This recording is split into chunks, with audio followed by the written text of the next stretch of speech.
Let's talk about the three main reasons why developers hate Agile and how to fix it.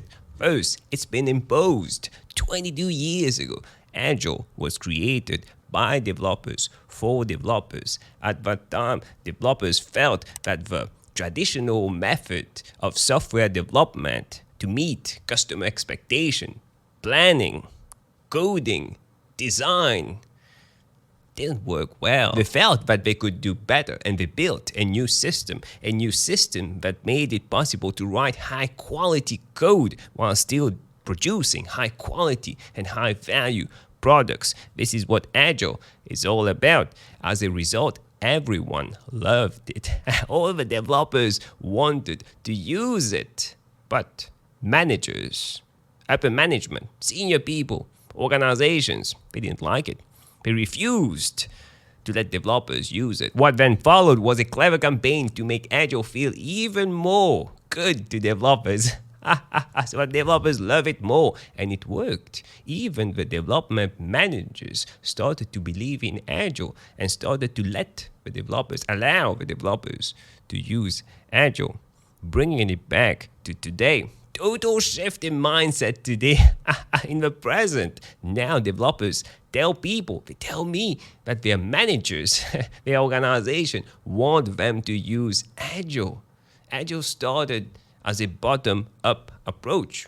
Developers telling managers they wanted to use it. Now it's a top-down approach. The organization, senior people, managers telling the developers that they need to use Agile. Agile was created because something needed to change. A process needed some improvement. But now Agile is being imposed on workers, on developers, without their need to change. Some people don't even realize why they are saying developers to use Agile. They don't understand the benefits. They don't understand what needs to be changed, what needs to be fixed, what needs to be improved. And when you don't know what to improve, how are you supposed to know if you've succeeded? The second reason why developers hate Agile so much is that it might lead to micromanagement. No one loves micromanagement. A few months ago, I was attending a meeting. As an Agile coach, I was attending a meeting just to observe. Wasn't talking, just to observe. It was a meeting to talk about release dates, the release date of the next update, which will contain the localization feature. Now, the product owner was in this meeting, the designer, some developers, if I remember correctly, quite a few developers. The product owner started the discussion, asked the team, by when can we complete this localization feature? Someone replied, one of the developers who would work on that replied, 8 days. The product owner said that it would be too much, 8 days. 8 days is too much. When can you really complete it? And the developer said, I can complete it in 8 days. The product owner said, maybe you can do a mock-up in 3 days. 3 days looks good. The developer said, no, it's not going to take 3 days. It's going to take 8 days. I can't do it in 3 days. The product owner just try. Try to do it in 3 days. We talk later. And 3 days later, if I remember correctly, I was in this meeting again, the second session of a meeting. The product owner asked in the meeting, are we done yet with this localization feature?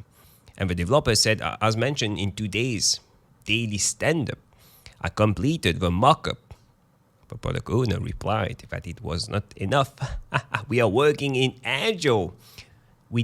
By now, we should have already released the MVP, not only the mockup. But don't worry about it. Don't worry. It's Friday. You have 2 days in the weekend to come in to work on this mess, this screw up that you just did because the client is coming on Monday.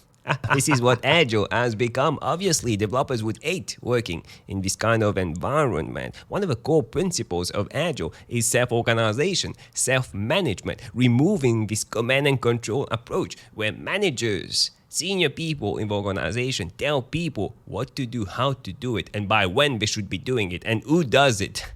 Removing this with self-organized and self-managed teams. But one of the 3 pillars of Scrum is transparency if you're using Scrum. But even if you're using Agile, everything needs to be visible. Work needs to be visible in Agile.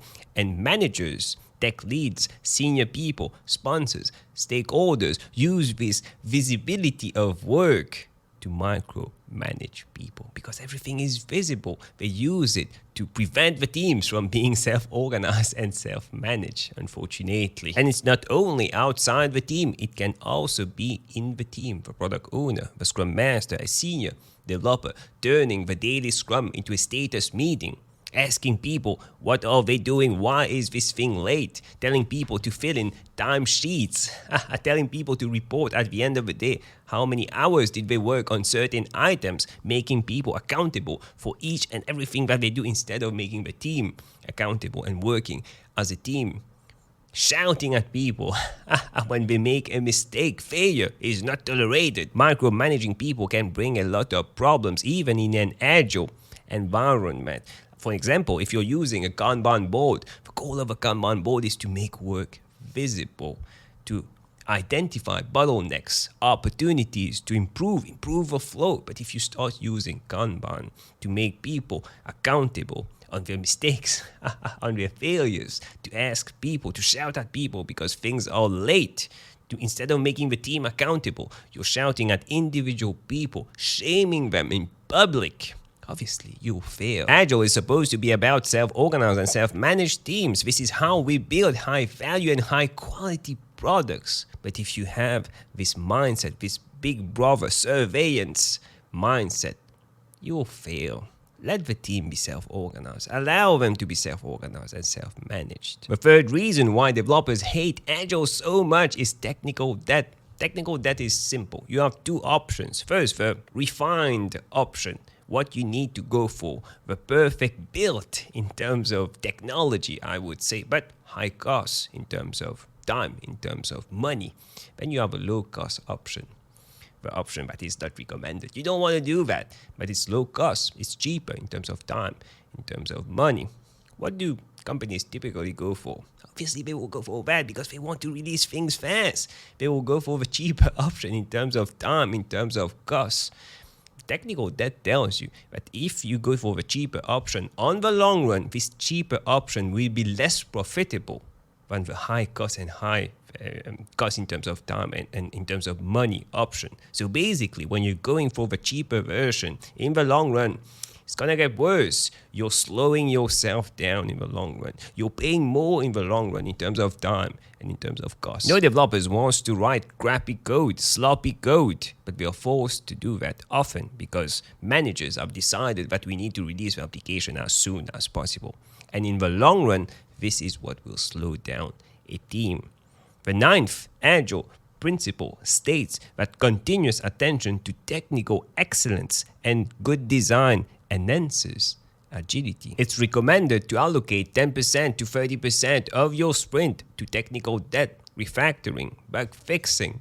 But do managers understand that? Do Scrum Masters, product owners understand that? Many of them, they don't understand that.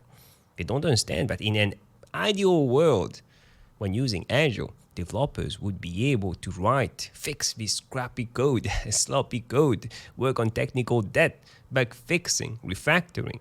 But often they can't do that because we need to meet deadlines, because we need to release fast. Decisions took by managers, not the team. And in the long run, you pay for this. As a developer, it's your role to keep on pushing this, pushing technical debt, bug fixing, refactoring, making the product owner, manager understand its importance so that they can prioritize this accordingly. It's your role as a developer to make these non-technical people understand that. Now, my point of view on the whole situation. A very long time ago, I was a developer. I was also a solution architect. I know how bad Agile looks like in an organization, how people feel, how I felt in bad Agile. And I still don't believe that developers hate Agile. For me, it's simple. They like or hate their management, how their management manages the implementation of Agile. If you have a good management that you like, non-command and control, that lets the team be self-organized and self-managed, obviously the Agile implementation will be good.